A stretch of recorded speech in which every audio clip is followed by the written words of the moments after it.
During the Second World War, Nazi Germany, a superpower of its time, unleashed two weapons that struck terror into the hearts of the Allied nations. The first was the V-1 flying bomb, and the second, the V-2 rocket. The German V-1 is recognized as the world's first cruise missile, while the V-2 was the world's first ballistic missile. These very weapons became the foundation upon which both the Soviet Union and the United States would later build their modern missile programs.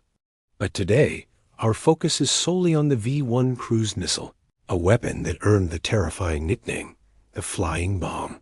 The V-1 was a marvel of destructive simplicity. It consisted of a tube-shaped bomb, propelled by a pulse jet engine and guided by a primitive early-generation system. This simple design belied its capability. It could travel vast distances and strike deep within enemy territory. The concept for the V-1 was born in 1939. After years of rigorous testing and refinement, it was finally ready for full-scale production by early 1943, poised to become a key part of Germany's arsenal. Let's look at its specifications. The V-1 carried a formidable 850-kilogram explosive payload.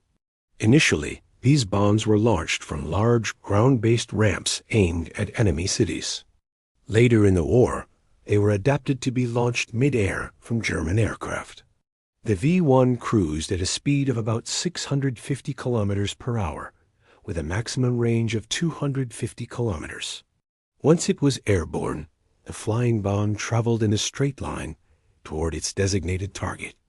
The moment its fuel ran out, the engine would cut off, and the bomb would plunge directly downwards, detonating with devastating force upon impact. The V-1 offered Germany several strategic advantages. Its explosive charge was exceptionally powerful, far more destructive than most standard aerial bombs used during the war. This meant a single V-1 could cause widespread damage.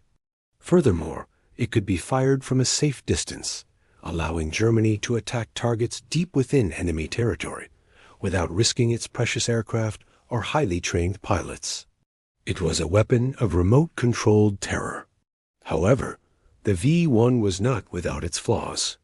Its primary disadvantage lay in the large, fixed launching installations required to get it airborne.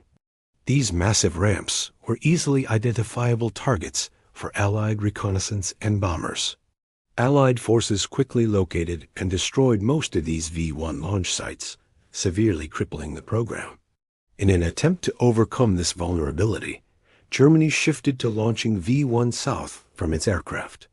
But by this late stage of the war, the German Air Force had been decimated, and very few planes were available for such missions, limiting the V-1's operational effectiveness.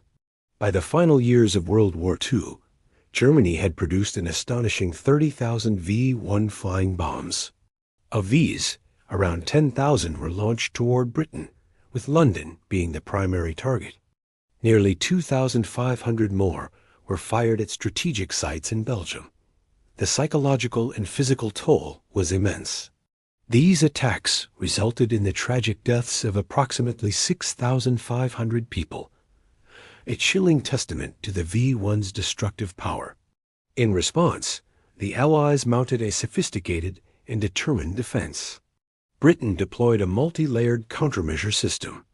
This included a dense network of anti-aircraft guns, massive barrage balloons tethered by steel cables to obstruct the bomb's flight paths, and squadrons of fast interceptor fighter aircraft, like the Spitfire and Tempest, tasked with hunting them down. This combined defensive strategy proved remarkably effective.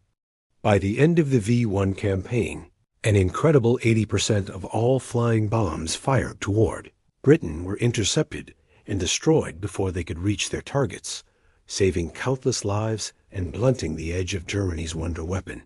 Thanks for watching.